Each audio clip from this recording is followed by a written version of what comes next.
It is the Ultimate Cavaliers show. Mikey McNuggets, Jason Lloyd doing something a little different today, and that all begins right after this.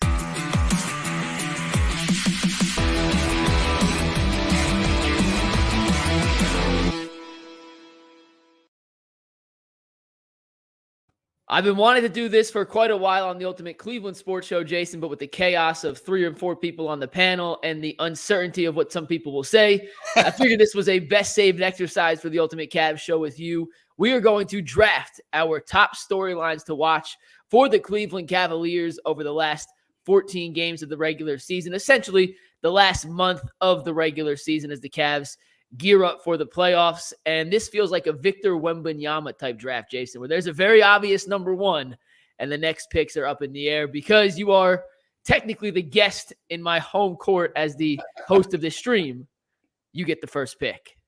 Well, it's pretty obvious when we were talking before the show. I said, I'll take the first one because I don't want to think that hard. And there's an obvious one. And it's Donovan Mitchell and just the health of Donovan going down the stretch. They sent out an update today that his nose got busted by Tristan, and he'll be out a week with that. He had a little procedure to realign it, which did not sound fun at all. So he's out a week for that, but he was already out for the knee, and the knee really is the more pressing matter. Yeah. He'll play with a mask for a month or so, probably into the playoffs, whatever, fine. But it's the knee and what's going on there. And he tried to come back, pushed it, wasn't ready, back out a second time now with it. And, this team goes as Donovan goes, and we were talking a little bit about it on the show today, and they have really this is a really good, talented team without Donovan, but you become so accustomed to playing a certain way with him that when you take that piece out, everything else just sort of sags, and we're seeing that in real time. And now they're so reliant on him that it's going to go where he takes them.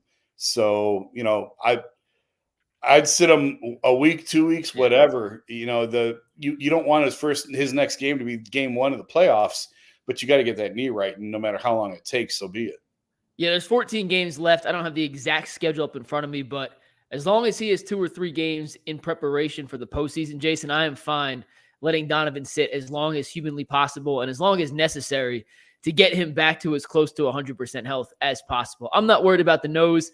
Donovan tweeted in a joking manner, love having TT back, but that MFer broke my nose. So it was obviously an incidental play, but without Donovan Mitchell at 100% or as close to it as humanly possible, I don't think Cleveland has a chance to make any real noise in the playoffs. If the matchups fall correctly, they could beat Indiana without Donovan, in my opinion. They could beat Orlando if the situation fell where they played the Magic in the first round, but I don't think they're real contenders if Donovan's not healthy. So I think that was the obvious first pick.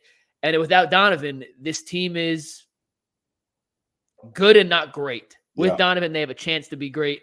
And if your best player is not healthy, give him as much time. And I guess my question is, before we move on to the next one, what's the rush? I understand you're fighting for seeding, but at the end of the day, whether you're the 2 seed, the 3 seed, the 4 seed, you're sealing with an injured Donovan Mitchell who's playing underneath that 100% threshold is significantly lower than you're sealing with the healthy Donovan. Yeah, 100%. You want that 2 seed. You want the playing team, home court till the conference finals. All that comes with it. But none of it's going to do you any good if you don't have a healthy Donovan out there because you're not going to last very long anyway. So that's got to take precedence, or that's got to take priority over everything else, is getting him right and getting him healthy no matter how long it takes. All right, moving to the second pick, Jason. Should we go spicy right off the bat, or should we go by the actual draft board? I'll let you dictate my first pick. Spicy. Come on. Hey, let's live in the moment. What the hell with the second pick?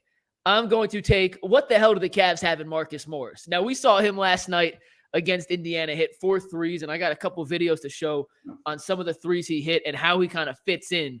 But he's a 10-day contract buyout guy. They signed him to be Evan Mobley's de facto replacement until Evan comes back.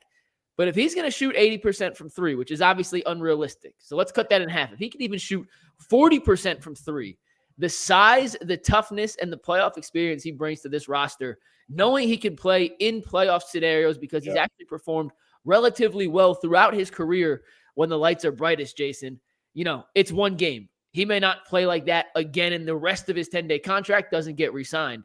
But over these next few games, they have Minnesota coming up. They have Miami twice. I am very curious to see what the Cavs have found in Marcus Morris, who played 37 games with Philadelphia. I tried digging around to find out why he was bought out. I just think it was a playing time situation. He was unhappy, wanted to get an opportunity to play more on a contender. Yeah. Maybe it's Cleveland if he continues to make shots like that, Jason. But last night was a hell of a debut for Marcus Morris. Yeah, I think he can help them. It wasn't a surprise that they signed him. I think they liked him going into the trade deadline, but they didn't know if there was really a spot from the rotation. You don't really want to give up assets for him. So this is really kind of a best case scenario. Wait for the buyout market to form and go pick him up for nothing. He brings toughness, certainly. He brings a level of nasty that this roster lacks top to bottom. Mm-hmm. And I'm intrigued to see more. Let's put it that way. This is not a Craig Porter Jr. type. This is not a guy who's trying to break into the league who had a good game. This is a guy with a long track record of success in the NBA. And, I think he could help them in a playoff series. And help doesn't mean 28 minutes and he's a key rotation piece, but it means a 4 or 5 minute stretch here and there where you're trying to get physical and you want to go big and, find some people who's going to lay some wood into guys. He can help you. So yeah, I'm curious I imagine he's going to keep playing, especially with the injuries they've got. They're going to keep giving him a look. And I would imagine 1 10 days is going to become 2 10 days and going to become a rest of the season type deal. Yeah, that's obviously not the second biggest storyline for the Cavs, but I think it's one that is worth monitoring. And just 2 things real quick from the game yesterday, Jason. The first 3 he hit, it's a nice little pick and pop. Halliburton's caught in hell because you have Sam Merrill in the corner of Morris. Yep. Step in, make it. That's the shot we've wanted Mobley to shoot, take, and make all season long. Yep. And in his first game here, Marcus Morris just steps, confident, haven't played in a month and a half, don't care, bang, bang. But this second one, Jason, if he's making shots like this, that's a game changer for the Cavs. That is a contested closeout, 3 seconds on the shot clock, 3. And when you watch this back, the shot clock's running out. I'm not saying Evan Mobley can't do this. I'm just saying Evan Mobley's not shooting that shot now with 3 seconds. Evan Mobley catches it here in the corner. He's trying to drive, and there's not a real lane to drive there. So the fact that Marcus Morris just rises, hits it, we'll see if he continues to shoot like that. He has to obviously make those shots to continue to play, but last night, I was beyond impressed with what the Cavs got from their new guy in Marcus Morris. I like it. I like what he can provide them. Just a veteran, playoff experience. It's not a bad thing. It's a nice little pickup. And I'll use that to dovetail into my next pick, which is Tristan. Mm-hmm. And just what do you have with Tristan? And that's where Morris could really come in and help them. Is if Tristan isn't the same Tristan. Tristan played more and better than I ever thought that he would. When they signed him, I said he's not going to play. He's the Robin Lopez this year of the extra big locker room guy, leadership guy, but you're not really going to count on him to play big minutes. And he really held a role for them before the suspension and was really kind of sort of what I was talking about with Morris, sort of that toughness. I was talking to people in the organization during the suspension of can Tristan help you in a series? And thought was we think he can. And again, maybe not a major role, certainly not starting. Maybe, you're not the first player off the bench, but at pivotal times when you need to go big in the lineup or you need a physical presence, he can almost jolt Evan. Evan can be so passive at times. If you put Tristan next to him and Tristan punches somebody in the mouth, it can kind of get everybody going a little bit. Hopefully it's not Donovan next time, the one that he punches. and so it's, what do you have with Tristan and how many bigs do you really, how deep can you go on the bigs? Because last year, it was right around this time, it sort of became evident they don't have any bigs. It's Evan and Jared, and that's it. Dean wasn't Dean, and they had no other bigs that they could go to. And it really started to expose itself right about now. And I started writing about it then, hey, this is a problem. And it certainly became a problem in the playoffs against a big physical Knicks team. They said, have any bigs to play. Okay, so now Dean's healthy, shooting it well, great defensively. There's a big that you can rotate in.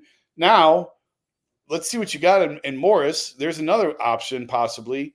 And now Tristan, you got to see if Tristan off the juice is the same as Tristan was on the juice. And really Morris is I look at it as sort of an insurance policy. If Tristan's getting pushed around, if he's just not the same player, you may have some hard decisions to make on your postseason rotation and maybe Morris even takes that spot. But, before the Morris signing, I was really curious to see what Tristan had left, what he could be, what he could bring to this team. And now with the Morris signing, it's even more between the two of them. You ought to be able to get one big out of this that can really help you in key moments in the playoffs. You'd hope so. Before I talk about Tristan Thompson, I do want to read one comment from the fans here. Adam the Bull says, Jason looks like he should be smoking a pipe in that old man chair. So shout out to Bull for tuning in. We'll read some more fan comments at the end of the broadcast here. But in terms of Tristan Thompson, Jason, if you tell me he's going to play like Tristan Thompson of 2023 prior to the suspension, I'd kind of be surprised. But also the fact the Cavs were able to get anything from him, even against Houston and Indiana last night. I'm equally as shocked because I just thought he was done. I really thought after last season when he was working on ESPN, he was on NBA Today in a suit. He didn't look like he was in playing shape. And all of a sudden now he's literally banging bodies that might be their most physical big down low. And we know what happened to Jared Allen and Evan Mobley in the playoffs last year against the Knicks. Isaiah Hartenstein, Mitchell Robinson.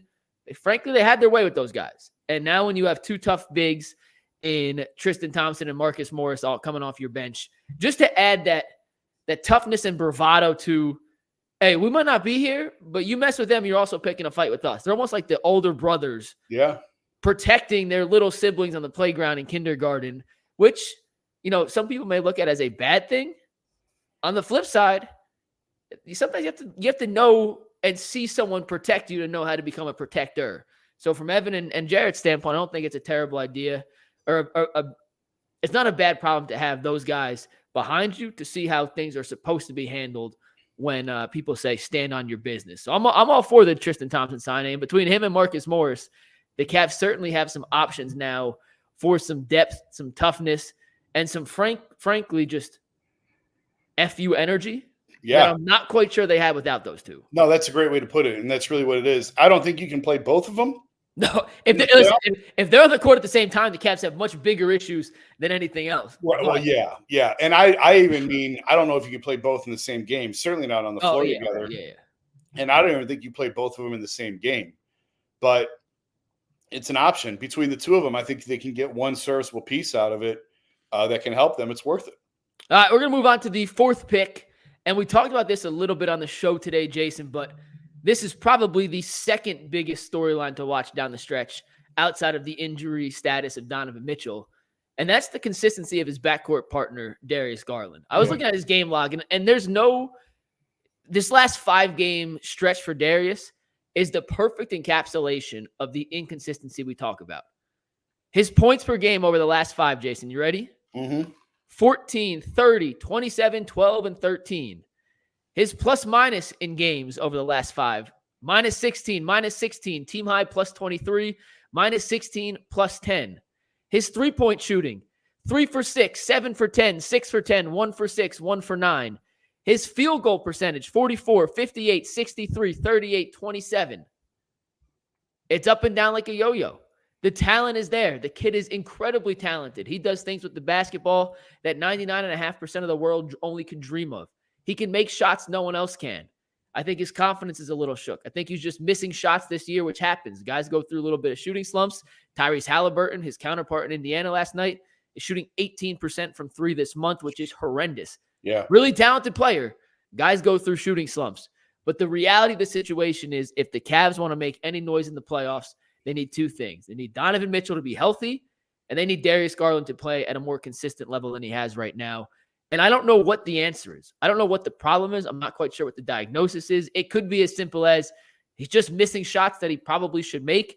And maybe it is that easy. Maybe it is. Maybe it has to do with something that what I've been kind of alluding to quite a bit lately. He's hesitant to get to the paint, and he's afraid of contact because he's a little lighter. He's been injured this season. So that's kind of throwing off his dynamic of creating space. Who knows what the right answer is? What I do know is for the Cavs to be a legitimate threat in the East, they need more from Darius Garland. It's as simple as that. Yeah, we've talked about it on the show today. I just think it's a bad year for him, whether it's the jaw, the weight loss, the shooting struggles. for whatever reason, just hasn't been a great year. And I think it happens from time to time in the NBA. Guys go through this, and there's still time for them to salvage it. The longer this goes, the less likely that seems. But, Darius had some big moments for them in the playoffs in that series against the Knicks last year. Had a couple big games. Had the one big game 3 at home. I think it was game 3 at home. No, game 2 at home, I guess. Yeah, big game 2. Yeah. Yeah. So you hope that that's in there, and it's in there playing alongside Donovan. So you hope that he can find that. But the point about the contact and the paint is interesting when you combine all the factors of the league pretty much acknowledging that they're calling games differently now mid-season, which is nuts. Yeah. In the middle of the season to just pivot on how games are being officiated. Now players have to react off of that. And a guy like him, who's on the smaller side to begin with, if you're not going to get the call going in the lane, it really sort of messes with you, I would think, and how you approach it, how you attack, and what you do in those split-second moments with the ball in your hand of how you approach it. It's really kind of nuts. It is. I see a comment from Phil Bowman who says, in my opinion, Darius is just tired. Those slumps are on the second night of a back-to-back. He's fine, which you think, but I'm going to read you some numbers here. These are Darius's splits based on rest. So on the second night of a back-to-back, he's played 9 games this season without any rest, right? He's averaging 19.4 points, 6.4 assists. He's shooting 45% from 3 and 49% from the floor. On 1 day rest, Jason, so game, off day, game, right? 18.3 points, 6.6 assists, 42% from the floor, 36% from 3. So his 3-point percentage drops 8 points if he has a day of rest. You ready? 2 days rest. So game, off day, game.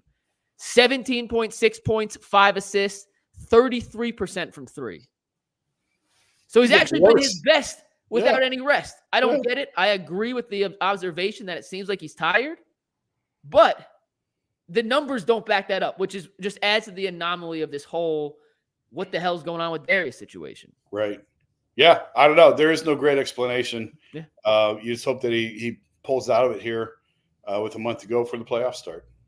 We're going to take a quick break, and by quick break, I literally mean a 3-second reminder that the Ultimate Guardian show starts on Monday with Bull. The Ultimate 216 show is with Earl every Thursday. And make sure you check out the Ultimate Brown show Monday, Friday with G. Bush. Jason, you're up with the 5th pick in the draft.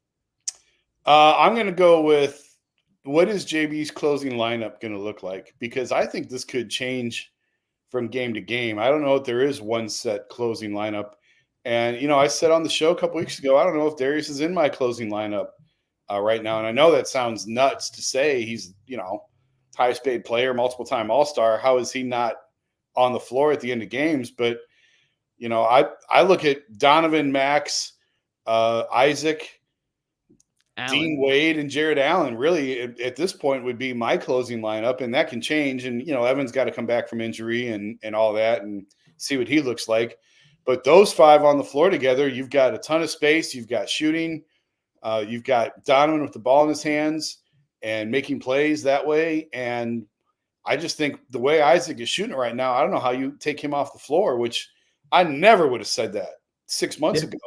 But he's had an incredible year, and he's got to make him in the playoffs. But I just think, as we go down the stretch here and JB sort of puts this thing together, and that doesn't even include Karis LeVert, who's played out of his mind. Incredible last night. Yeah. So they've got options. Like, this is a good team. This is a talented roster. It's finding the right pieces that fit. And we've talked about it on this show and on UCSS about it's just kind of a weird team because their best players aren't necessarily the best fit on the floor together. And that's something that they're still trying to work through and figure out. Yeah, I've come off the idea that they can play both bigs together in crunch time. I don't think Allen and Mobley can fit together. I disagree with you that Darius, isn't part of that closing 5, just based on the fact that he's still, in my opinion, is their second best playmaker. And when teams focus in on Donovan, force him to give up the ball, whether it's blitzing him off a screen, some sort of high pick and roll trap, whatever it is, I want the ball in Darius's hands going 4-on-3 more than I trust anyone else to make those plays. So I disagree, but I do think the fact that they had the flexibility to mix and match that final 5 gives them an edge over a lot of other teams who are frankly stuck. These are a 5 to close. If it's not a good matchup, we don't really have a counter. The Cavs do have the ability to counter other teams' fives. And if it is with the Knicks, for example, playing two bigs, you can go two bigs to counteract that. You could use Dean Wade as your de facto four, who, by the way, is one of the most underrated rebounders in the entire league based on advanced metrics. The Cavs are a better rebounding team significantly with Dean on the floor than they are with any individual player outside of Dean in their net rating with versus without. So whether it's him, whether it's going extra small and essentially using, I guess they want to use Dean as their five, but whatever it is, they have the ability to mix and match. And I do think that's a talented roster that you can pick and choose between. And if you have Darius and LeVert, for example, then you have two guys. Then you have two guys who can be that creator. And if Karras plays like he did last night, I don't know how he's not on the floor either. So it's a good problem to have if you're JB Bickerstaff. So who's your five then? Right now, opponent excluded because I do think it's very matchup dependent. Agreed. I'll take Donovan, Darius, Allen, Wade, and I'll take Strus just because I think he's a better defender than Isaac is creator right now. Yeah. But if they have a Dame Lillard or someone you need better defense for, I'm perfectly fine swapping out LeVert and Strus. So it comes down to those two. One of those two. I'd probably agree with that. I think it's one of those two that you take off the floor. You could go really small and take Dean off the floor. You go Darius, Donovan, Isaac, Max, and Jarrett. Go with four smalls and a big. And hell, if you want to put LeVert in for Strus, like I'm also not against it. Like they could play. JB has the ability, and my next point's going to be on JB, so this will transition right to that, Jason. But JB can switch, mix and match, and pick and choose. Hey, if Karras is hot early, let's roll the ball with the hot hand, as opposed to trying to force someone. If Isaac is missing shots, you don't have to force him in as a guy. Same with Strus. You have the ability to do either one. My next point here, Jason, this is the sixth pick of our storyline draft. This is something that was brought to my attention from Twitter, from realcavsfan.com. If you guys don't follow him on Twitter, a very good follow. JB's numbers in his career, not just in Cleveland. This goes back to Houston and Memphis. I got the numbers for you guys. His numbers pre-All-Star break and post-All-Star break are very different, Jason. Okay. This is a trend, and I got all the stats. I got graphics I made these for. A trend I don't love, if we're being totally honest. In Houston, as the interim coach, their overall season win percentage, 52. Their post-All-Star break win percentage, 51. Not a big drop-off. Essentially the same, right?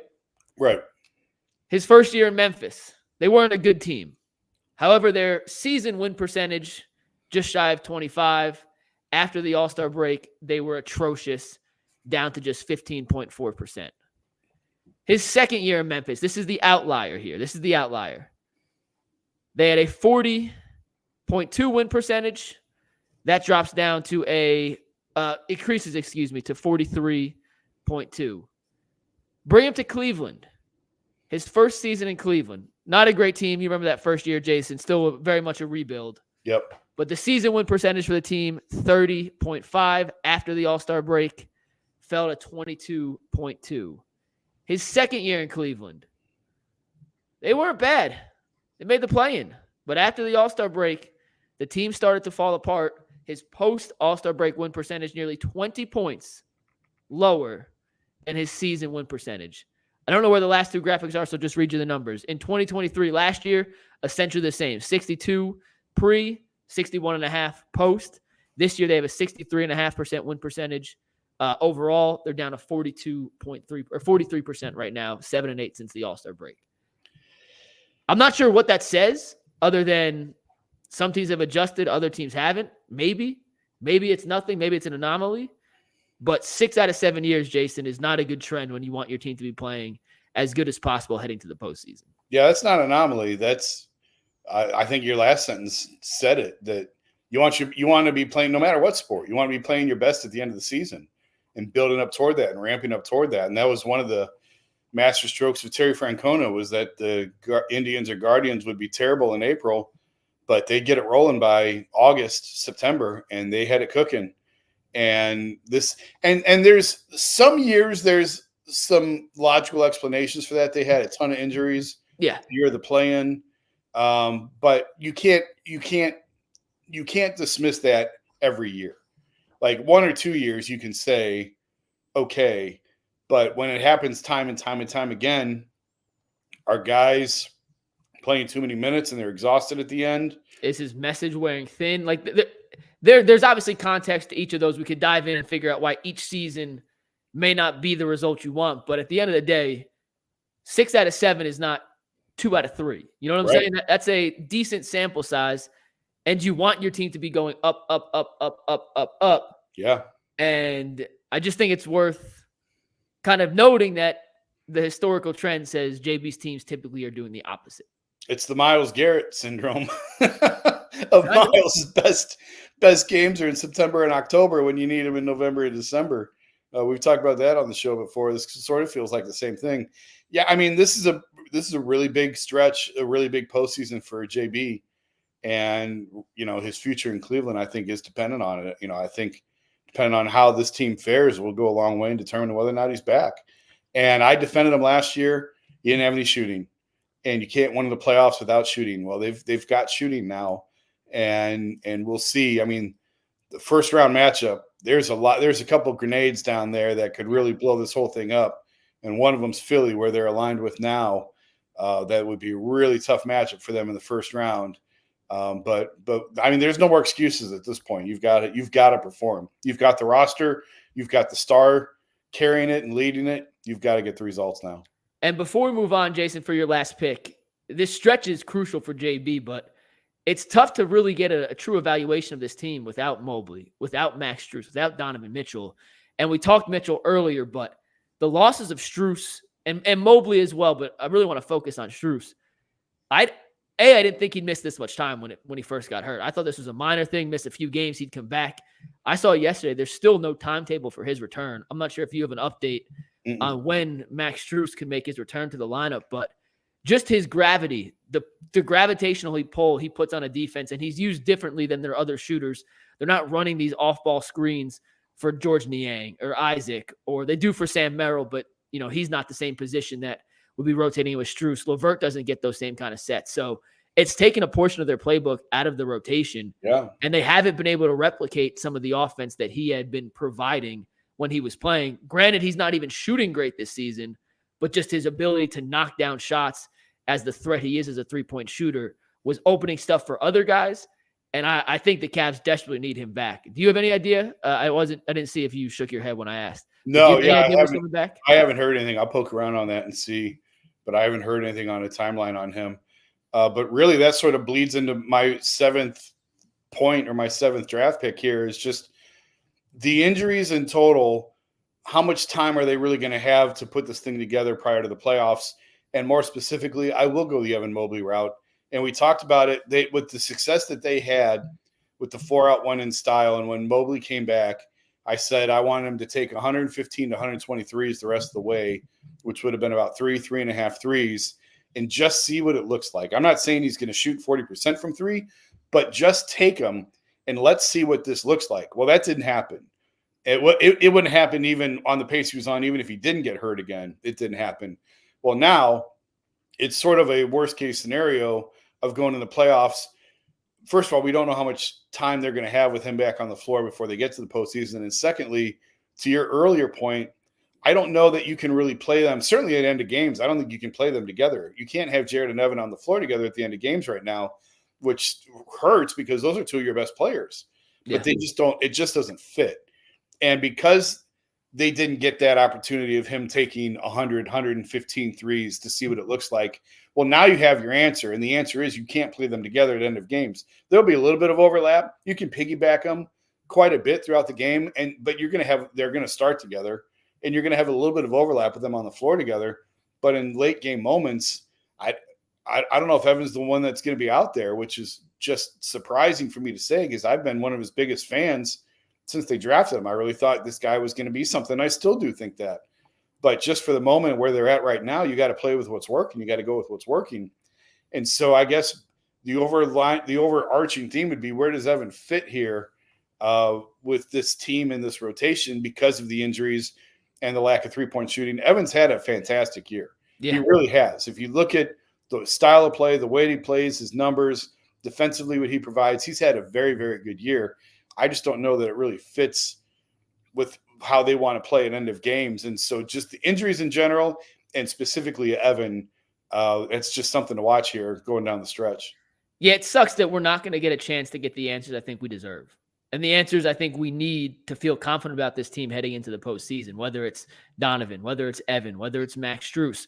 There's just a lot of questions and injuries that are going to prohibit us from getting this vital information. And when you look at the closing lineup, take the other 4 out. You're looking at just the one big because we're both in agreement. Yeah. Both together. I think Jared Allen's the right big to play in those situations, but I would love Evan to have a chance to prove me wrong. Right. And I just think based on his health, he's not going to have that opportunity this season. And that's going to lead to us having another offseason of, can he do this? Can he not? We don't know. So it's kind of a bummer, Jason, that we're not going to get a chance to learn that. Speaking of learning things, if you want to learn about baseball, make sure you check out Adam the Bull and Zach Meisel on the Ultimate Guardian show starting Monday. Check out Earl the Pro on the Ultimate 216 show every Thursday, and the Ultimate Brown show at G. Bush on Mondays and Fridays. Jason, my last story I want to look at down the stretch. We talked about JB. I think he's done a great job challenging stuff. He's single-handedly won 2 games in the last 2 weeks with challenges. Last night, the overturned call against Indiana, the overturned call against Boston on that phantom call against Darius Garland on Jason Tatum. But the one thing I want to see from JB Bickerstaff down the stretch is implementing some more movement in their late-game offense. And if you look at the game yesterday against Indiana, they had 2 plays in particular I want to point out. This one, Karis LeVert makes a great one-on-one play. This is to take a 2-point lead. I'm going to play it again, Jason. Outside of Karis, what do you notice from the other 4 players on the court? They're standing there. I'm going to watch it again. Tell me if you see anyone move here while Karis is going one-on-one. No, they're just standing and watching. He looks like Donovan with the ball in his hands. He makes it. It works. Awesome.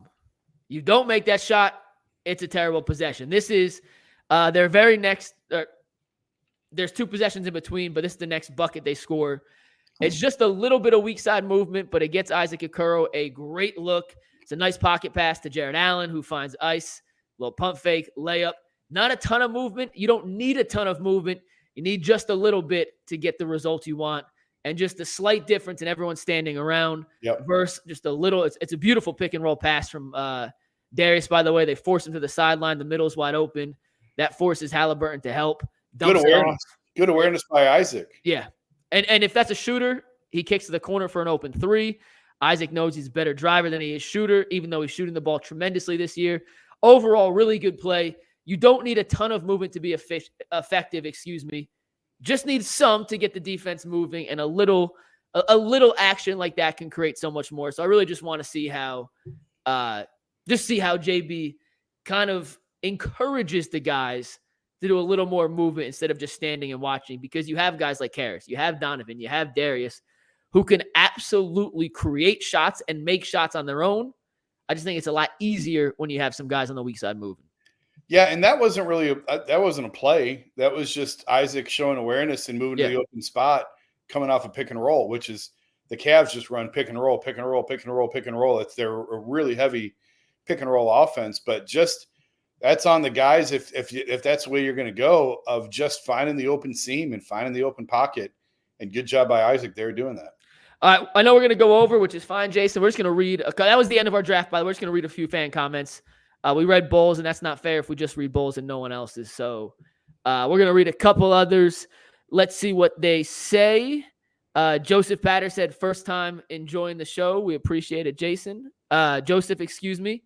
Soul Train says, for how inconsistent the Cavs have been, especially with injuries, it is impressive. They're the 3 seed, which is a valid point. They have dealt with as many injuries as it feels like anyone this season. Ivan says, hello from Croatia. Joseph also says the Cavs need a good power forward besides Allen, a guy that can shoot better but get boards. Thompson can be that tough complement. He can't shoot, but you're hoping that's what Marcus Morris can be, Jason, if he continues to play like he did on Monday. Yeah, I mean, Dean is the power forward who can shoot, if that's what you're looking for. Panundi Framada, please stop taking shots at these. Y'all don't know everything about basketball. I can't stand these 2 guys. Panundi, love you, buddy. Thanks for watching. I can't pronounce his name. Chuthu says, I was at the game last night. Pretty sloppy on both sides, but a lot of cool plays as well. Believeland. Jason, how hurt is Dean Wade? I don't think it's anything serious, right? No, From I my don't think so. understanding, it's pretty minimal. Yeah. Phil says Isaac's been the MVP of the season. Oh, he's been the MVP of the season, but he's been the most pleasant surprise. That's for sure. Absolutely. He's actually in contention for most improved player, and he's not going to win it because some of the other guys, just based on the Vegas odds, are way too high. But I think he's definitely in that conversation. Joe Manick said no one moved an inch on that last play. Yeah. B. Skrills said Ice definitely improving. Yep. Joseph also says always move when Donovan has the ball. Cut, back screen, pops, keep moving. Talking Grub says, what's up, McNuggets? What's up, Jason? And y'all says Jason Missy covering the Cavs. And apparently it's pronounced Cthulhu. It's a mythical monster. So it's something new. You guys learned a little bit about the Cavs. We learned a little something about mythical monsters. Jason, final thoughts before we wrap up here tonight. Get healthy, guys. That's really the biggest thing. Get healthy and put this thing together and see what it looks like heading into the postseason. Did you like the draft? Could we implement this again? I like that. Did it work? I think it worked well. If you're in the chat and watching, if you like the draft, give us a 1. If you absolutely hated the draft, I will not be offended. Drop a 2. We appreciate you guys. As always, tuning in and listening to the Ultimate Cavs Show. We went over, but we learned that's not the end of the world. I just have to edit it in the morning, so it takes a little more work on my end. But for you guys, the people who tune in, we appreciate you, and it's always worth doing a little extra work on the back end. Jason, are you heading to the game tomorrow night? Are you going versus Miami? Possibly. I have to do the NCAA tournament this weekend, so I'm starting to figure out my schedule. I'll be at the game versus Miami. If y'all are there, let me know. See if we can link up beforehand and talk a little hoops. For now, though, he's Jason Lloyd. I'm Mikey McNuggets. We'll see y'all tomorrow on the Ultimate Cleveland Sports Show. Peace.